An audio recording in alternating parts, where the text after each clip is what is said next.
አሁን ይገርማል። የነብይ ቁርጥም ይባላል። ጸጉር ቤት ገቡና እንዴት ለቅራስ የነብይ ቁርጥ ይባላል። ምንድነው ሲባል በቃ ፓፓያ ታረጋለህ፣ እዚህ ጋር ታረጋለህ፣ ጸጉር ትከምራለህ። አንዴ ለጸጋ ስጦታ ነው ስንጸልይ እህቶችን ያሰልፉና አንዳንዴ ደረታ ጡት አካባቢ ፓወር እዚህ ላይ ፓወር አለ።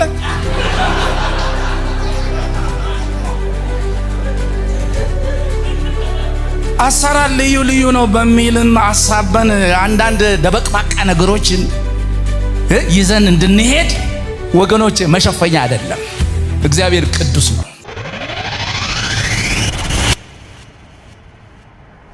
ያመኑትን ሁሉ የፈውስ ስጦታ አንተ አታውቅም እንጂ እጅ ላይ ወርውረህ ጥለህ እጅ ላይ ያለውን ወርውረህ ጥለህ ጭንቅላትን ይዘህ በየሰፈሩ ትዞራለህ እንጂ እጅ ላይ እኮ ፈውስ አለ።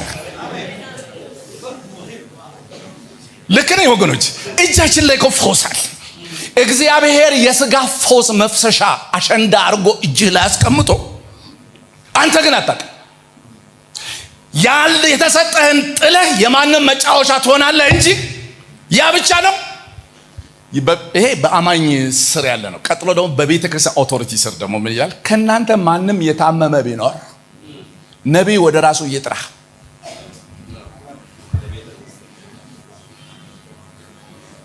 ይላል። አውቄ ነው ያሳሳትኩት። እንድናስብ ብዬ ነው። ማንን ይጥራ? የቤተ ክርስቲያን ሽማግሌዎችን ወደ ራሱ ይጥራ። እንደውም እነሱ ራሳቸው አውቀው አይመጡም። እኔ መታመመን ቢጸልዩ እኮ መንፈስ ቅዱስ ይናገራቸው ነበር። ዝም ብሎ እዚህ ቅዠት እንኳን አይተው ማያውቁ መሪዎች ተብሎ እዚህ ቁጭ ብለው አንተ ራስህ ጥራ ነው የሚለው። ሄሎ አሞኛል ሚችል ሰው ፓስተር የለም። መታችሁ ጸልዩ ነው እንጂ ዝዛ ቁጭ እንዴ። እኔ አንዳንድ ሰው ስለምን ልጸልይ ሲባል ያው መንፈስ ቅዱስ ይነግርሃል። እኔ የከብት ሐኪም ነኝ እንዴ? እንዴት ነው ዝም ብዬ እንዴት ነው ማለት? አሁን የከብት ሐኪም በሬውን እንዴት ነው የሚያምህ ብሎ ይጠይቃል? አይጠይቅም።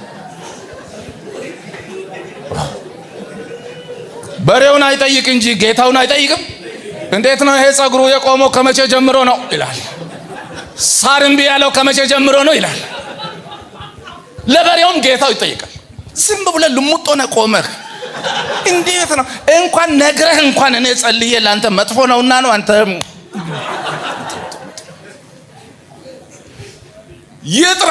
ምን ታምም ያለው ነው ብሎ ኢየሱስን የመሰለ ጌታ አግኝቶ የሱ አገልጋይ መሆን፣ የሱ አጋፋሪዎች፣ የርሱ ሎላልት፣ የርሱ ደጅ ከፋቾች፣ ዘጊዎች መሆን። እናንተ ሸክማችሁ የከበደ ሁሉ ኑ ካለ በኋላ ዘና ብሎ ውጡ አይልም። ቀንበሬን እንዴ ያኛውን ሰብሮ ሌላ ያስቀምጣል። ተረጋጉ። ቀንበሬ ቀሊልና ምንድነው? ለዘብ ነው ለነፍሳችሁ እረፍት። አሁን በሬ ለምሳሌ አሁን ቀንበር ሳይኖር ይታረሳል? እኔ አንገቴ አላስገባም። ኢየሱስ ጌታ ነው። ሃሌሉያ። አንዳንድ ሰው ቀንበር ውስጥ አይገባም። ፈርተ ይዞ ለማረስ ለእግዚአብሔር ቤት ጥቅም ለመዋል አንገትሽን ቀስ አርጋሽ ቀንበር ውስጥ ማስገባት። እኔ የንጉሥ ልጅ ነኝ። ሃሌሉያ። ጌታ በዓለም አዞርሃለሁ ብሎኛል።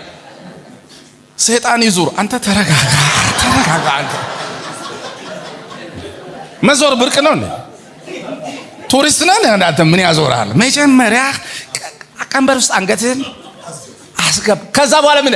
አሁን ለምን ፖሊስ ልብስ ለመልበስ ከነጫማው ለመልበስ ስንት ደቂቃ ይፈጃል? 10 ደቂቃ ይወስዳል? ፖሊስ መሆንስ?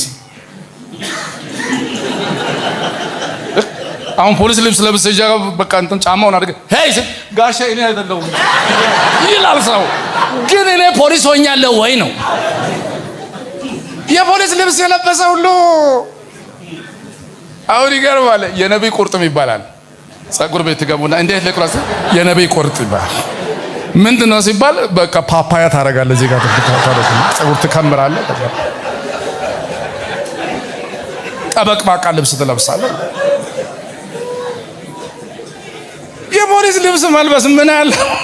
10 ደቂቃ አትፈጅም እኮ ፖሊስ መሆን ግን በ10 ቀን ይሆናል? አይሆንም። ገና ውሃ ውስጥ ገብተህ ሌሊት ተነስተህ እንትን ተራራ ጋራውን ወርደህ ስንት ነገር ከሆንክ በኋላ የፖሊስ ምረቃ አስፋ አሁን የአገልጋይ ልብስ የለበሰ ሁሉ ስም ያገኘ ሁሉ አገልጋይ ነው። በዓለም ትዞራለህ ይላል ጌታ። አሜን። ኢዮብ ጋር ትዝ ይላችኋል። ሰይጣን ከየት መጣ ሲባል ምን አለ? ምድርን ሁሉ ዞርኩ አለ። ይሄ ትዞራለህ የተባለ ሰው ከዛ ዟሪ ጋር መንገድ ላይ ሊገናኝ አይችልም።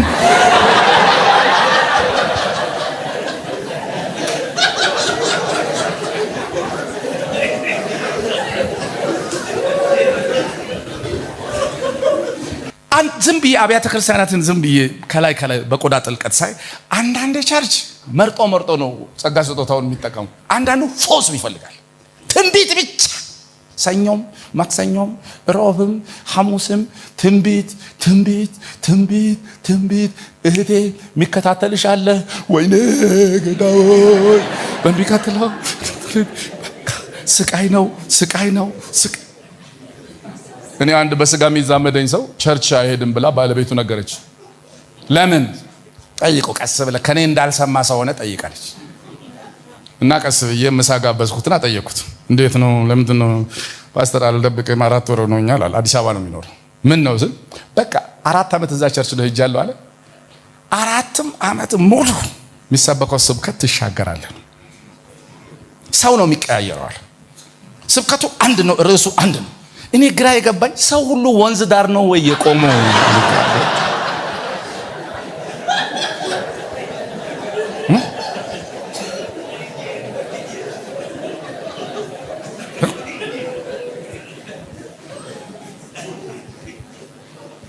ድልድዩ ጋር ሳትደርሱ እኮ የሚያሻግሩ አሉ። ያልተረገዘን የሚያስምጡ አሉ። ምንም ነገር የለም አልተረገዘም። ግፋው በእምነት ግፋው። አሁን ከቀጠልኩ ምን ሊሆን እንደሚችል አይታወቅም። ትንቢት ግን ትእዛዝ አይደለም፣ መነዳት ነው። ካናገረህ ትናገራለህ እንጂ በሚቀጥለው ከ13 እስከ 18 ድረስ ባለው ትንቢታዊ ኮንፈረንስ ብሎ ነገር የለም። በዛን ሰሞን ጸጥ ካለስ ምን ዋስትና አለ? ምን ዋስትና አለ? ካናገረው ይናገራል፣ ካልተናገረ ቃሉን ሰብኮ መሄድ ነው። እግዚአብሔር እኮ ምን አሁን አንዱን ከዚህ አንድ እህት አንስቶ እግዚአብሔር እኔ አንድ ጋና ውስጥ የተደረገ አንድ ማለት እንትን ትንቢት እስከዛሬ የሚገርመኝ ነገር ልንገራችሁ። ከቀኑ 6:20 ላይ አንዷ ከጉባኤ ላይ ብድግ ትልና ትንቢት ትናገራለች። ልክ አምልኮ ሊያልቅ ሲል ምን ብላ ትናገራለች? አንተ ሰውዬ 8 ሰዓት ላይ ወደ አሜሪካ በረራ ታደርጋለህ አለችው። አንዱ 6:20 ነው የሚበራው። ስንት ሰዓት? 8 ሰዓት። ሰውየው ፓስፖርት የለውም።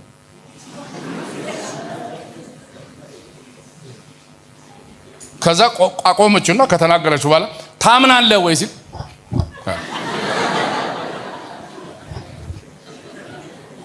ልክ አምልኮ አልቆ ወደ ውጪ እንደዚህ ሰው ሲወጣ ስፔሻል የሆነው የአሜሪካ ስፔሻል ፎርስ ከበበውና ሰውየውን በሰንሰለት አስገባና በመኪና ውስጥ አስገብቶ አርጎ በአውሮፕላን ጭኖ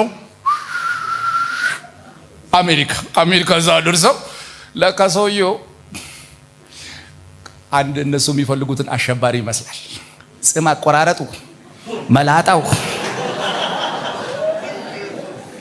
እና ዲኤንኤውን መርምረው ምን ብሎ ካዩ በኋላ መጡ። ሶሪ፣ በጣም ሶሪ ለተፈጠረው ስህተት። እንዲህ አይነት ሰው ፈልገን አንተን ይመስላል፣ ይኸው ፎቶ አንተን የሚመስል ሰው ነው። ግን አሁን ይህን ጥፋታችንን በሆነ ነገር መካስ እንፈልጋለን። ምንድን ነው አለ ዘናው። ከፈለክ እዚያ አሜሪካን መኖር ትችላለህ። የመኖሪያ ፈቃድ ይሰጣል፣ ፓስፖርት ይሰጣል። አልፈልግም ካልክ ደግሞ ወደ ጋና መመለስ ትችላለህ። ሰውየው ዘና ብሎ ጌታ ተናግሮኝ ነው የመጣው።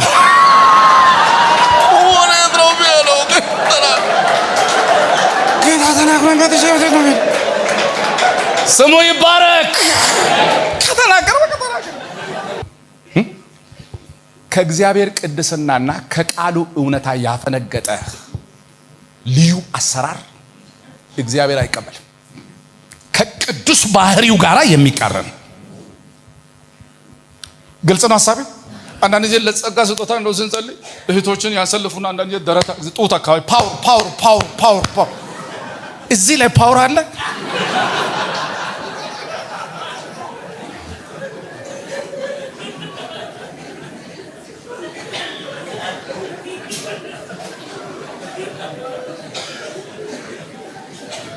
አሰራር ልዩ ልዩ ነው በሚልን አሳበን አንዳንድ ደበቅባቃ ነገሮችን ይዘን እንድንሄድ ወገኖች መሸፈኛ አይደለም። እግዚአብሔር ቅዱስ ነው። አደርጀ ለመንፈስ ቅዱስ ሙላት ራሱን ሰው አፍ ላይ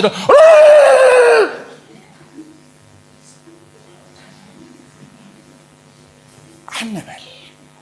ያልተረገዘ የሚያስምጡ ሰዎች አሉ። ራሳቸው ይሰጣሉ።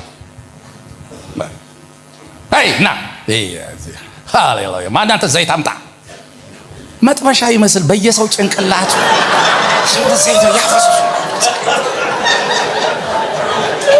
ማን ነው? ጳውሎስ ነው? ጴጥሮስ ነው? ከሐዋርያት ማን ነው ጭንቅላቱ ላይ ዘይት የተደፋበት?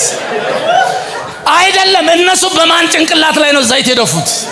ይሄ እኮ ብሉይ ኪዳናዊ ነው። ብሉይ ኪዳንን ከአዲስ ኪዳን እንኳን መለየት የማይችል ያኮ ጥላ ነው። ዘይኒት ቅባት እያመጣ በሰው ጭንቅላት ላይ እኔ አንድ ጊዜ አንድ ቦታ የሰማሁት ምንድነው? አንዱ ልጁ ጌታን አያውቅም፣ እንግዳ ነው። ፌሎ ላይ ምናምን መጥቶ ቁጭ ብሏል እና እንግዳ የመጣ ሰው ሁሉ ያያል አይደል? ዝም ብሎ ፈዞ እንዴ አገልጋዩ ና አንተ ልጅ ና አለው። ለመጀመሪያ ጊዜ ጴንጤ ቸርች የመጣው መጣ። ዛሬ የቅባት ቀን ነው አለ። ምን አልክ? የቅባት ጌታን አልተቀበለም እኮ ገና። የቅባት ቀን ነው ዛሬ። የቅባት ተመርከካለ ውሃ ላዩ ላይ። ከዛ በኋላ ማን ራኤል ዘይት አምጪ፣ እሳት። ልጁ ግራ በቶ ጋሼ ልታቁላላኝ ነው እንዴ? ሽንኩርት ብቻ ነው የቀረው እኮ ምንም ሌላ ዘይት አለ፣ ውሃ አለ፣ እሳት አለ። ምን ቀረ?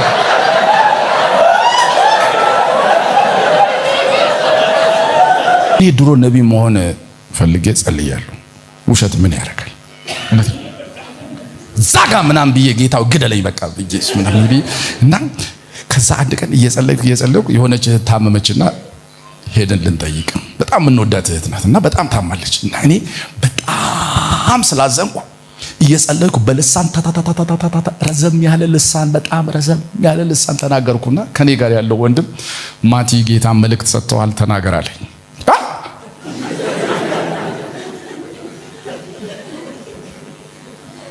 አሁን ሌሎች ሰዎችም ባሉበት አሁን ምን ልሁን አሰብኩ። ምንድን ነው ያሰብኩት? አተሞችም ላስተምርሽ ነው ልበል። ሳስብ ደግሞ ልሳኑ ይረዝማል፣ ትርጉሙ ደግሞ ያጥራል። ምን ልጨምር ያሰብኩ። ከዛ ለምን ትፈራለህ? አትፍራ፣ ተናገር፣ ጌታ ሰጥቶሃል አለ።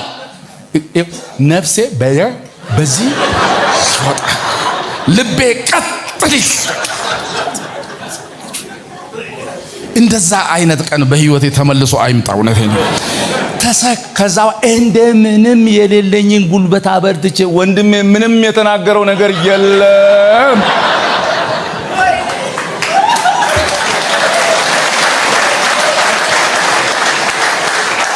ያን ቀን ጀምሬ ቢሆን ኖሮ መንገድ ላይ አቆማለሁ።